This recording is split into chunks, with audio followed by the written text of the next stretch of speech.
सागर भएको कारणले त्यसलाई सर्वरस सागर भन्छ। सबै किसिमको रस उहाँको भित्र छ। दिव्य परम नाममा धामधनी पूर्ण ब्रह्म परमात्मा रहँदा पनि हामी संसारमा आउँदा पनि उहाँलाई चिन्ता लागेर श्यामाजीलाई स्वयं आफ्नो अलादिनी शक्ति श्यामाजीलाई संसारमा पठाइदिनु हो हामीलाई जगाउनको लागि। हामी दुखी हुन्छौँ, हामीले संसारको दुःखमा कष्टमा आपत्तिमा धेरै दुःख पाइन्छ भनेर धनीले कृपा गरेर श्यामाजीलाई पठाइदिनु हो र स्वयं श्यामाजीले यस संसारमा आएर हामीलाई जगाउनको लागि स्वयं आफ्नो शरीरलाई तपाउनु हो। कई कष्ट गरी दुलहिन्न, कई कष्ट गरेर यो तारतम अवतरण गर्नुभयो। साक्षात् परमात्मालाई पनि यस संसारमा प्रकट गर्नुभयो। धनी आएर स्वयं बस्नुभयो श्यामाजीको भित्र। यस्तो दयाको सागर, दयाका प्रति कृपाका सागर स्वयं पूर्ण ब्रह्म परमात्मा धामधनी श्रीराजजी हुनुहुन्छ। त्यसकारण उहाँको पासमा जानको लागि कसको पासमा जानु पर्यो भने श्यामाजीको पासमा जानु पर्यो। अनि श्यामाजीको पासमा गयो भने धनीले हातमा प्याला लिएर यो प्याले हकको हुकुमे धनीको हुकुमले त्यो प्रेम रस परम धामको रस त्यो आनन्द पान गराउनुहुन्छ। पियो फुला भरभर त्यो प्यालामा राखेको रसलाई पान गराउनुहुन्छ। अनि हामी संसारमा कहिले मर्नुपर्छ त? कुन पान गराउनु? तारतम रस पान गराउनु। तारतम रस पानी कर पिलाइए जाको, चेहेर चढाए भए तिमीको सुख हो बिताको। उसलाई सुख हुन्छ, आनन्द हुन्छ। एउटा चेहेर भनेको एउटा विष, बिच्छीको विष लागेको, सर्पको विष लागेको मान्छे छटपट्टि राखेको हुन्छ, उसलाई दबाई गरेर मरिहाल्छ। त्यस्तै हामीलाई पनि शास्त्रको भनाइ अनुसार करोडौं बिच्छीले टोकेको दुःख यस संसारमा हुन्छ रे। मातल गरम अवस्था हुन्छ रे, जन्मदा हुन्छ अनि मर्दाखेरि हुन्छ। गर्भ जन्म मरण संसार महाभयात। गर्भमा बस्दा, जन्मदा अनि मर्दा यो तीन अवस्थामा बहुत दुःख हुन्छ, कष्ट हुन्छ। हजारौं बिच्छीले टोकेको दर्द हुन्छ। यो दर्दबाट पार गर्नको लागि संसारमा कुनै सामर्थ्य छैन, कुनै यस्तो दबाई छैन। एउटै मात्र दबाई छ, तारतम रस। तारतम रस पान गराइदियो भने चेहेर चढ्या भए तिमीको सुख हो बिताको। उसलाई सुख हुन्छ, आनन्द हुन्छ। उसको आत्माले दिव्य परम धामको आनन्द लिन पाउँछ। तारतम मन्त्र लिएर मात्रै हुँदैन, कण्ठी लगाएर मात्रै हुँदैन।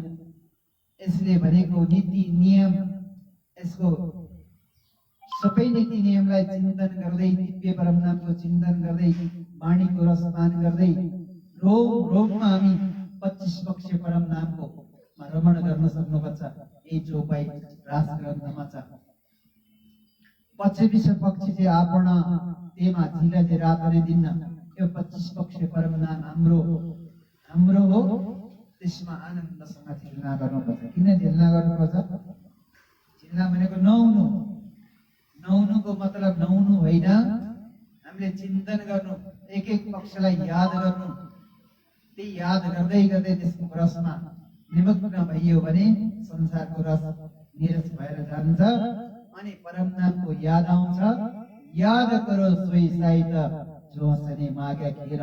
जुन बेलामा मूलमिलामा बसेर खेल मागेका थियौं, त्यही मूलमिलामा परात्मा हाम्रो आत्मा उठोस् भन्ने भाव राख्नुपर्छ, चिन्तन गर्नुपर्छ। यहाँ त्यही भन्दै हुनुहुन्छ।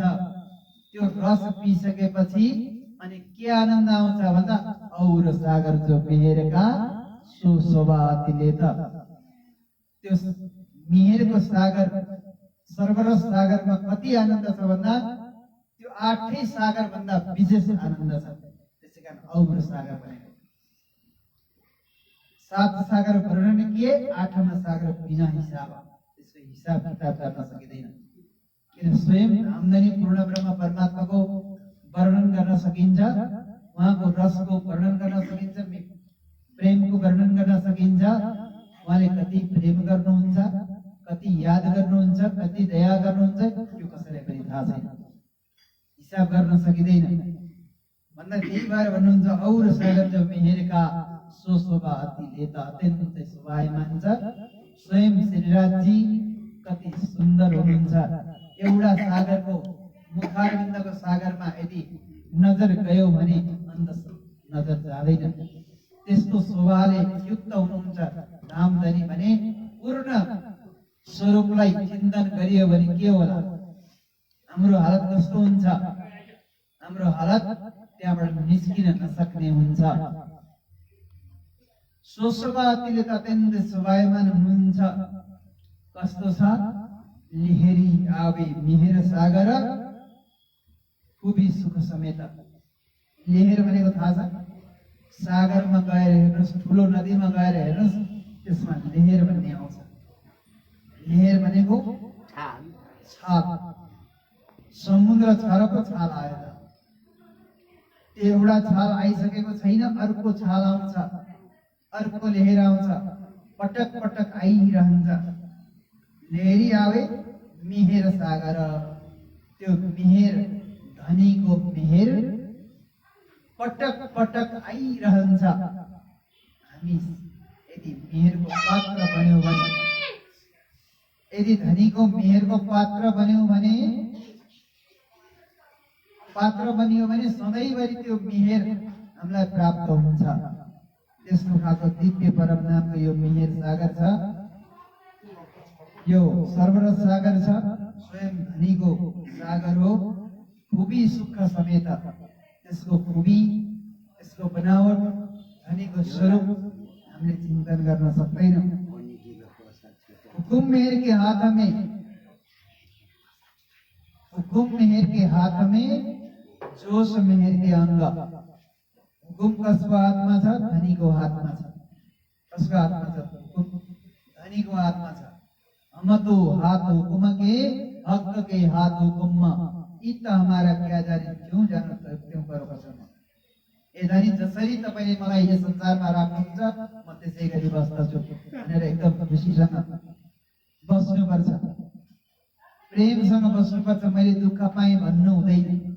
संसारमा बस्दा सन्तोषम परमम सुखम, सन्तोषी भएर धनीको हुकुम बिना एउटा पत्ता पनि हल्लिँदैन। त्यसकारण धनीकै हुकुमद्वारा हामी हल्लिने, धनीकै हुकुमद्वारा चल्ने।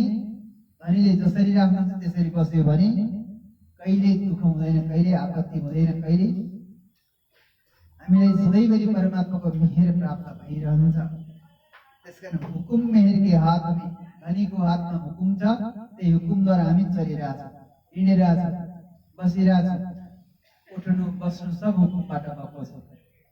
त्यसकारण धनीकै हुकुमबाट भोजन गरे पनि धनीको हुकुम, बसे पनि धनीको हुकुम, पाठ लगाए पनि धनीको हुकुम भनेर हामी त्यतापट्टि मग्न भयौँ भने हाम्रो जीवनमा पटक्कै दुःख हुँदैन, सुखै सुख हुन्छ। जति बेला एउटा महाप्रसन्न आउँछ, कुन्ती महारानीको 5 पुत्रलाई दुर्योधनले, धृतराष्ट्रले बहुत दुःख दिए, धेरै कष्ट दिए। भीमलाई 30 को लड्डु खुवाउन पनि तयार भए। 5 पाण्डवलाई वनवास पठाइदिए। उनीहरूलाई कुनै जग्गा जमिन दिएनन्, राज्य दिन चाहेनन्। तै पनि उहाँ जानुभयो, वनमा जानुभयो, वनवासमा जानुभयो, गुप्तवासमा बस्नुभयो। भीमलाई मार्न षड्यन्त्र गरियो। 5 पाण्डवलाई मार्नलाई लक्ष्य गृहमा हालियो। तै पनि कसैले मार्न सकेनन्। किन? स्वयं परमात्मा साथमा छन् भने कसले मार्छ? कसैले मार्न सक्दैन। तर त्यति युद्ध भयो, महाभारतको युद्ध भयो, तर सबैलाई कसले बचायो? स्वयं श्री कृष्णले बचाउनु भयो। 5 पाण्डवलाई कसैले बालमाका गर्न सकेनन्। तर अन्तिममा त्यो सबै महाभारत युद्ध सकेर जब कृष्ण जाँदै हुनुहुन्थ्यो नि, द्वारिका जाँदै गर्दा एक पाइलो रथमा राख्नु भएको थियो, एक पाइलो भुइँमै थियो। त्यति बेला कुन्ती महारानी दौडेर आइन्। भन्छिन्, हे कृष्ण, अब तपाईँ जाँदै हुनुहुन्छ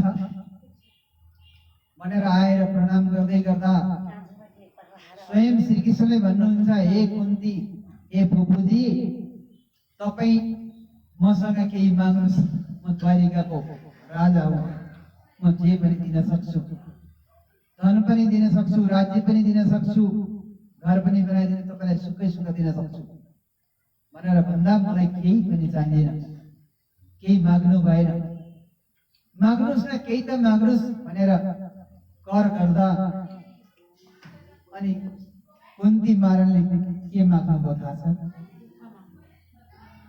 तिमी दिन्छौ भने वचनबद्धता गर, म माग्छु भन्दा उहाँले भन्नुभयो, विपत्ति दिनुहोस्।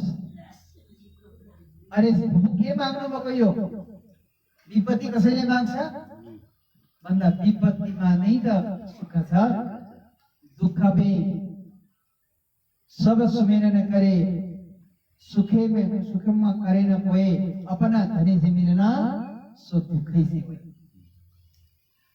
दुःखमा धनी प्राप्त हुन्छ, सुखमा धनीले प्राप्त गर्न सकिँदैन। कुन्ती महारानीले विपत्ति मागिन्, दुःख मागिन्। त्यसै कारण महामती प्राणजीले भन्नुहुन्छ, दुःख रे प्यारो मेरो प्राणको, यो प्राण भन्दा पनि प्यारो त दुःख छ। यो दुःखलाई अपनाउन सक्नुपर्छ, सुखलाई पनि दुःखमा परिणत गर्न जानुपर्छ। सुखमै त सुखदायमा, पर स्वाद नआउँदा सुखमा स्वाद आउँदैन, दुःखमा त्यहाँ स्वाद आउँछ। त्यसकारण सुखलाई अपनाउँछ, दुःखलाई अपनाउँछ। दुःखलाई अपनायो भने धनीसँग मिल्न सकिन्छ। त्यसकारण दुःखलाई हामीले बोलाउन सक्नुपर्छ। जीवनमा जुन पनि घरको सुख छ भने त्यसलाई दुःखमा परिणत गर्नुहोस्, जीवनमा सुख हुन्छ, धनीसँग मिल्न सकिन्छ। त्यसकारण यहाँ भन्दै हुनुहुन्छ कि हुकुम मेर के हात में, जोश मेर के अंग, धनीलेकै हुकुमबाट हामी चलिरहेका छौँ, धनीकै जोशबाट हामी चलिरहेका छौँ, हामी बाँचिरहेछौँ।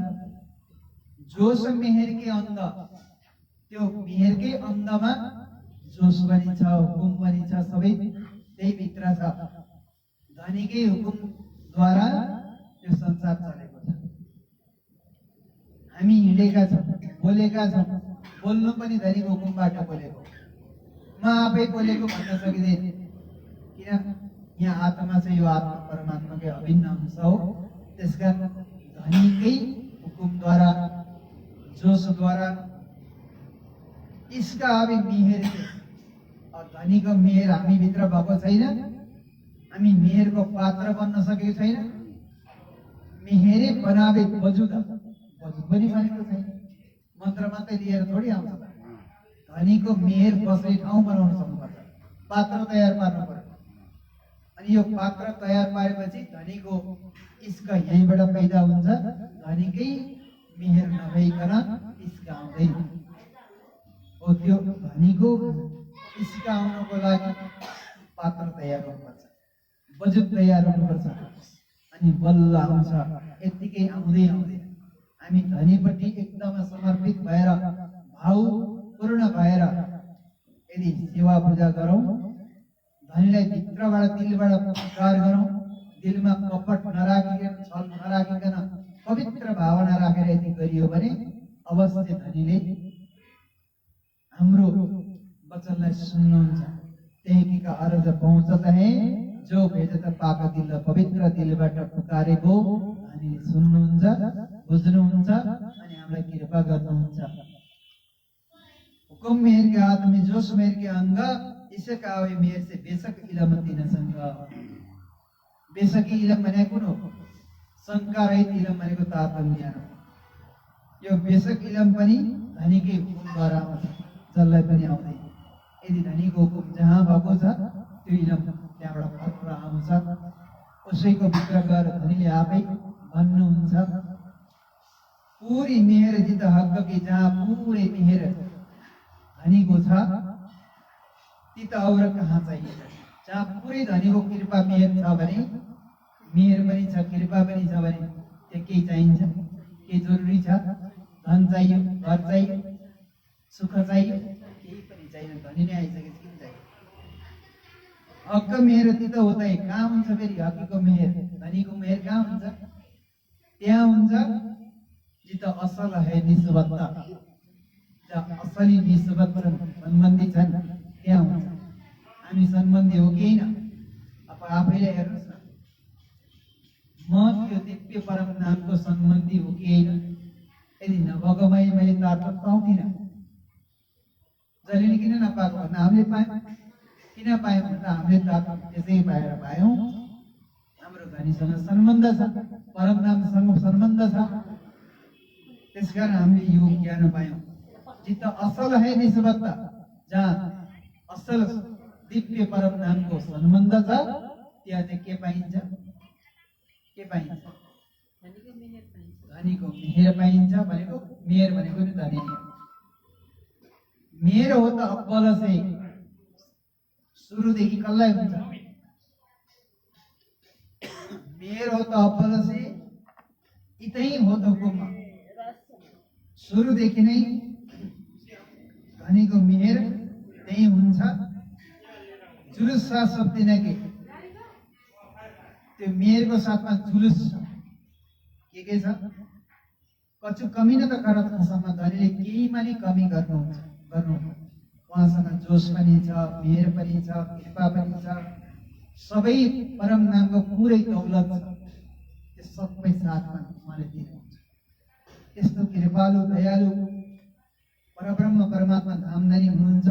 एक खेल हुआ मेहर वास्ते, यो खेल पनि धनीकै मेहरबाट भएको। माए खेलावे सब मेहर, यो संसारमा खेलाइरहेको छ नि, कहाँ पठाउने, के गर्ने, यताउति हिँड्ने जम्मै कसले गरेको? धनीले नै गरेको। माया खेला सब मेहर, धनीकै मेहरद्वारा खेलाइएको छ। जाते मेहर जुदी हुई तब हो त सब जेहेर। यदि संसारमा खेल्न थाल्यो भने मेहर जुदी हुन्छ। यो खेल जसले बनाएको उसलाई सम्झिँदै संसारको काम व्यवहार पनि गर्दै धनीलाई नबिर्सिकन गरियो भने अलग हुँदैन, नत्र अलग हुन्छ। अलग गराउन छ कि सन्मुख गराउन छ? त्यसलाई अलग नगराउन। जाति मेहर जुदी हुई तब हो त सब जेहेर। यदि संसारको खेलको बन्यो भने यो जेहेर संसार हुन्छ। संसारको खेलमा मेहरले बनाएको यो खेल हो। यहाँ मेहरलाई नै मैले याद गर्छु, तर धनीलाई नबिर्सिकन धनीतर्फ फर्कियो भने उहाँकै द्वारा खेलाएको, उहाँले मलाई पठाएको यस संसारमा म उहाँकै माध्यमबाट बाँच्न सक्छु, उहाँ नभए म बाँच्न सक्दिनँ भन्ने रूप देखियो भने यहाँ बस्दा नि केही आपत्ति भएन, रहँदा पनि। तर अलग भइयो भने, जुदी भइयो भने, मेहरद्वारा अलग भइयो भने धनीको भक्ति बिना, धनीको नाम बिना अलग भइयो भने त्यो के हुन्छ? जेहेर हुन्छ। यस जेहेरबाट कोही पार हुन सक्दैन। पार हुनको लागि उहाँले यत्रो दिव्य परम नामबाट श्यामाजीलाई पठाउनुभयो, तारक पठाउनुभयो, स्वयं आउनुभयो, अनि यत्रो दिव्य बाणी दिनुभयो। धनी ल्याए धाम से वचन जिनसे न्यारी नभए चरण। यो धनीको वचनलाई अवलम्बन गरेर हिँडियो भने धनीको श्री चरण प्राप्त हुन्छ। यस्तो दिव्य रस आत्म रस छ। यो मेहर सागर पाठ यदि यो पुरै अर्थ गरेर दिनभरि जान्छ। मैले 5 चौपाई हजुरको समक्ष राखेँ। फेरि हामी 2 दिन अझै बाँकी छ, त्यतिखेर सम्बन्धमा यो मेहर सागर 45 चौपाई श्रवण गर्ने कुनै समयमा गरौँला। नै धनीको मेहरलाई हामी सधैँ याद गरौँ। उहाँ मेहरको स्वयं रूप हुनुहुन्छ। सर्वरस सागर भनेको कुनै सागर होइन, स्वयं धामधनी पूर्ण ब्रह्म परमात्मा हुनुहुन्छ।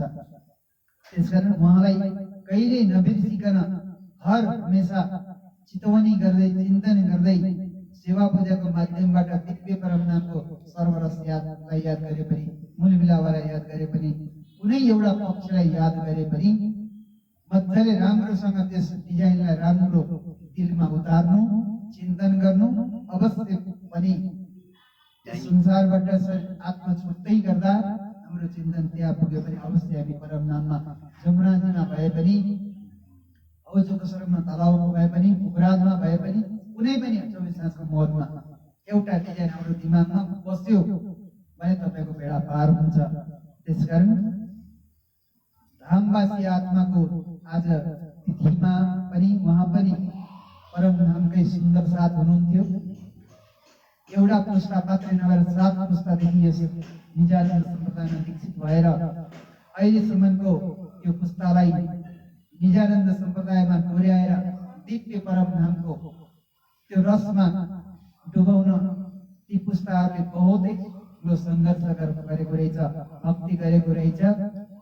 त्यही भक्तिको प्रतापले आज हामीले पनि कृष्ण भक्ति पायौँ।